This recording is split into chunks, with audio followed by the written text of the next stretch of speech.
안녕하세요. 진료실에서 30년째 어르신들을 만나고 있는 가정의학과 전문의 한정훈입니다. 나이 들수록 절대 피해야 할 음식 8가지. 먼저 의자에 편안히 앉아 어깨를 가볍게 들어 올렸다 내리며 심호흡을 3번 해봅니다. 코끝으로 들어온 공기가 폐에 깊숙이 퍼지며 배를 부풀리고, 이어서 갈비뼈 사이를 넓히고 마침내 목 뒤를 시원하게 식힙니다. 날숨이 천천히 빠져나가면서 머리부터 발끝까지 무게가 의자에 실리는 감각을 느껴보세요.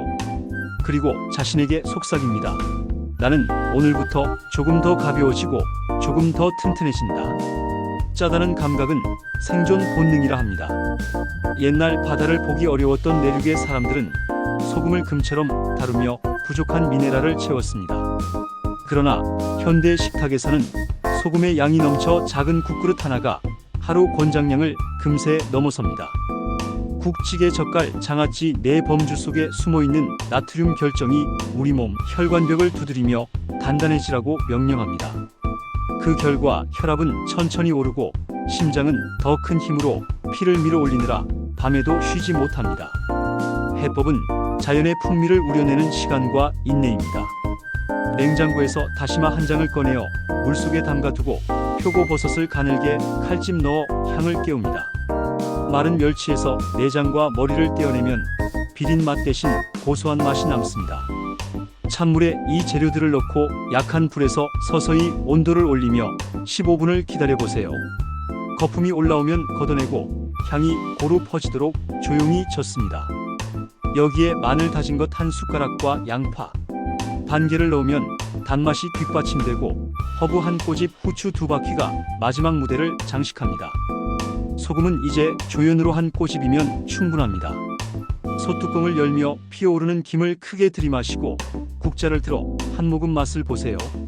혀끝은 짠맛 대신 깊은 감칠맛을 먼저 알아차리고 목을 지나가는 순간 훈훈한 열이 가슴을 채워줄 것입니다. 그 온기가 혈관 속을 타고 흐르며 벽처럼 굳어가던 곳들을 천천히 부드럽게 만든다고 상상해보세요. 이제 밥상을 차려봅니다. 둘러앉은 가족에게 국물은 반만 떠주고 남은 국물은 다음 끼니에 다시 활용하기로 합니다. 집 안초록 화분 옆에 놓인 조약돌처럼 작은 습관이 쌓여 큰 변화를 만든다는 사실을 기억합니다. 제과점 유리 진열장 속 도넛은 황금빛 튀김옷과 하얀 아이싱으로 우리 눈을 유혹합니다. 버터크림 케이크 한 조각은 생일 축하 노래와 함께 입안에 사르르 녹는 행복을 선물합니다. 하지만 그 달콤한 순간 귀에 트랜스 지방이 조용히 자리하여 심장과 동맥을 두꺼운 그늘로 감싸기 시작합니다. 나쁜 콜레스테롤 LDL은 치솟고 좋은 콜레스테롤 HDL은 힘을 잃고, 혈관 속 기름 찌꺼기는 길목마다 쌓여 협곡을 만듭니다. 대안은 멀리 있지 않습니다. 들깨에서 짜낸 들기름은 고소한 향을 품고 오메가3 지방산을 전달합니다. 올리브나무 가지 사이 바람을 머금고 자란 올리브에서 짜낸 기름은 불포화 지방의 보고입니다. 이제 주방 조리대 위에서 감자를 주인공으로 삼아 실험을 해봅니다. 감자를 껍질째 씻어 영양소를 지키고 1cm 간격으로 썰어 찬물에 담가 전분을 빼내면 더 바삭해질 준비가 완료됩니다. 종이 타월로 물기를 닦고 에어프라이어 바스켓에 골고루 펼친 뒤 스프레이 오일을 3번 가볍게 뿌려줍니다. 공기 오븐의 온도는 200도, 시간은 15분, 뒤집어서 또 10분. 문을 열고 김이 빠져나가는 순간 고소함이 코끝을 스치며 감자는 금빛 갑옷을 두르고 나타납니다. 허브솔트 대신 바질 가루를 살짝 흩뿌리고 레몬즙을 몇 방울 떨어뜨리면 향이 살아납니다. 입으로 바삭 소리를 들으며 씹는 동안 손끝에 기름이 묻어나지 않는 경험이 새롭습니다.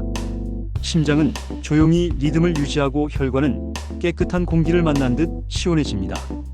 그리고 우리는 배운 것을 확실히 기억하기 위해 작은 실험을 더합니다. 같은 무게의 감자를 전통 튀김솥에서 튀겨낸 뒤 기름 종이에 올려 기름 얼룩의 크기를 비교해봅니다. 에어프라이어 감자에서는 작은 다리 하나 고요히 떠있고 튀김속 감자에서는 먹구름이 종이를 뒤덮습니다. 눈으로 확인한 진실은 오래 기억됩니다. 햄, 소시지, 베이컨은 바쁜 아침과 소풍 도시락에 빠지지 않는 단짝이지만 그 안에는 아질산염이라는 화학 레시피가 숨겨져 있습니다. 아질산염은 고기를 선홍색으로 지켜주고 풍미를 증폭하지만 장 안에서 단백질과 만나 니트로소아민이라는 독성을 띤 화학자를 만들어냅니다. 이 화학자는 장 점막을 자극하고 세포 유전자를 흔들어 염증과 암의 씨앗을 싹 틔웁니다. 우리는 맛있고 안전한 단백질을 찾기 위해 냉장고에서 닭가슴살을 꺼냅니다. 포크를 이용해 고기에 조용히 숨구멍을 내주고 요거트 2큰술, 올리브유 1큰술, 레몬즙 약간을 섞은 마리네이드에 푹 잠기게 합니다. 반나절이 지나면 단백질 조직 사이사이로 수분이 스며들어 비단처럼 부드러워집니다. 오븐을 저온 45도로 맞추고 60분 동안 천천히 익힙니다. 익는 동안 허브가 퍼뜨리는 향기가 주방을 채우고 가족은 저절로 발걸음을 옮깁니다. 두부 스테이크도 준비합니다. 두부를 두툼하게 썰어 종이타월로 물기를 3번 눌러 빼고 올리브유와 간장을 살짝 발라 팬에서 노릇하게 구워냅니다. 구워지는 동안 두부 속 수분이 증기로 변해 보드라운 구멍을 만들고 겉은 황금빛 크러스트를 두릅니다. 위에 다진 파와 참깨를 뿌려 바삭함을 더하면 식물성 단백질의 깊은 맛이 살아납니다. 달걀의 순수함은 반숙과 완숙에서 각기 다른 매력을 보여줍니다. 하지만 위생을 위해 이번에는 완숙으로 갑니다. 찬물에 달걀을 담그고 불을 올려 물이 끓기 시작하면 마음속으로 8을 세어봅니다. 찬물에 달걀을 옮겨 식히고 껍질을 벗기면 노른자 색이 산뜻한 해바라기처럼 반깁니다. 설탕은 혀에 닿는 순간 두뇌의 보상회로를 활성화해 행복이라는 호르몬을 뿜어내지만 장기적으로는 혈관과 신경에 미세한 상처를 남깁니다. 당분이 많이 든 음료는 짧은 시간에 혈당을 급격히 올리고 인슐린은 그 파도를 진정시키기 위해 과로를 이어갑니다. 그 여파로 생긴 피로는 몸 깊숙이 염증을 부르며 장기 마모를 앞당깁니다. 이제 주전자에 보리를 붓고 중불에서 천천히 볶아봅니다. 보리가 터지며 내는 톡톡 소리는 곡식이 품은 숨이 열리는 순간입니다. 물 1500ml를 붓고 끓기 시작하면 여유롭게 15분을 더 끓여 향을 진하게 한 뒤 체에 걸러 보리차를 완성합니다. 인퓨즈드 워터도 빼놓을 수 없습니다. 투명한 유리 피처에 레몬 슬라이스를 둥글게 띄우고 오이 슬라이스를 넣어 얼음을 채운 뒤 냉수를 붓습니다. 시간이 흐르면 과일과 채소의 수용성 비타민이 물속으로 향과 함께 퍼져나와 수분과 영양을 동시에 제공합니다. 숟가락으로 설탕을 퍼서 컵에 쌓아보고 보리차 한 컵을 옆에 두어 비교해봅니다. 눈으로 보는 무게와 마음으로 느끼는 건강 가치가 확연히 다름을 깨닫습니다. 바다의 거인 왕고등어와 참다랑어는 작은 물고기를 매일 삼키며 몸집을 키워갑니다. 그때마다 작은 물고기에 있던 메틸수은이 장기간 축적되어 우리 식탁까지 전달됩니다. 메틸수은은 신경세포의 대화를 혼란스럽게 하고 청각과 시각 기억력까지 흐릿하게 만듭니다. 우리는 크기는 작지만 영양은 큰 등푸른 생선을 선택합니다. 고등어 속 은빛 기름은 혈관을 부드럽게 하고 꽁치의 진한 풍미는 입맛을 살려줍니다. 정어리는 작은 체구 덕분에 오메가3와 칼슘을 가득 품고도 수은이 적습니다. 손질한 고등어를 간장 한 스푼, 생강즙 한 방울로 밑간에 숯불 위에 올려봅니다. 거품처럼 기름이 떨어지며 불꽃이 반짝이고 고소한 연기가 하늘로 퍼집니다. 구운 고등어를 접시에 올리고 파채를 얹어 한입 베어 물면 바다의 영양이 혀를 감싸고 뇌는 깨끗한 기운을 느낍니다. 살균되지 않은 우유와 치즈, 달걀은 눈으로 보기엔 신선하지만 눈에 보이지 않는 세균이 우글거릴 수 있습니다. 리스테리아균은 내도에서도 증식하며 면역이 약한 이들의 혈류를 타고 몸속 깊이 퍼질 위험을 품고 있습니다. 슈퍼마켓에서 우유를 고를 때 라벨을 살펴 고온 초단시간 살균 또는 저온 살균 표시를 찾으면 마음이 놓입니다. 치즈도 반드시 살균 우유로 만들었다는 문구를 확인해 장 건강을 지킵니다. 달걀을 안전하게 즐기려면 완숙이 제격입니다. 찬물에 달걀을 넣고 불을 켜 물이 끓기 시작하면 마음속으로 8을 세어보세요. 달걀을 건져 찬물에 담그면 껍질이 잘 벗겨지고 뜨거운 노른자는 퍽퍽하지 않고 촉촉합니다. 자몽의 쌉싸래한 향은 더운 여름 갈증을 달래주지만 간에 있는 CYP450 효소를 억제해 약물 대사를 늦춥니다. 혈압약, 지질 강화제, 면역 억제제를 복용하는 분이라면 작은 실수도 약효를 과도하게 만들 수 있어 주의가 필요합니다. 약을 복용하는 날에는 자몽을 멀리하고 비타민이 풍부한 오렌지나 사과로 대체해보세요. 혹은 약을 3시간 이상 띄우고 자몽을 소량 즐기면 안전합니다.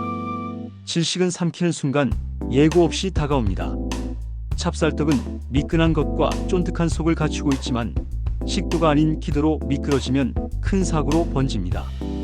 통포도와 건빵도 마찬가지입니다. 해결책은 크기를 줄이고 부드러움을 더하는 것입니다.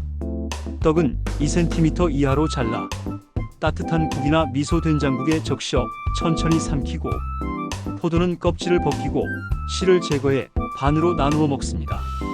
건빵은 우유나 수프에 적셔 부드럽게 만들어 입안에서 충분히 씹어 넘기면 안전합니다. 이렇게 8갈래 길을 따라 건강 숲속을 걸어왔습니다. 우리는 소금 대신 정성을 택했고 트랜스 지방 대신 공기와 열을 친구 삼았습니다. 가공육 대신 자연 단백질을 품었고 설탕 대신 곡식과 과일 향으로 입안을 달랬습니다.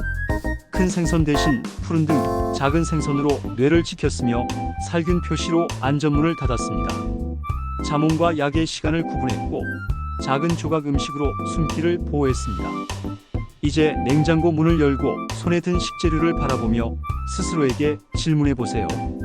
이 음식은 내 몸을 살리는 바람이 될까? 내 몸을 지치게 하는 태풍이 될까? 여러분의 식탁이 오늘보다 내일 더 맑은 숲이 되기를 기원하며 긴 여정에 동행해 주셔서 진심으로 감사합니다.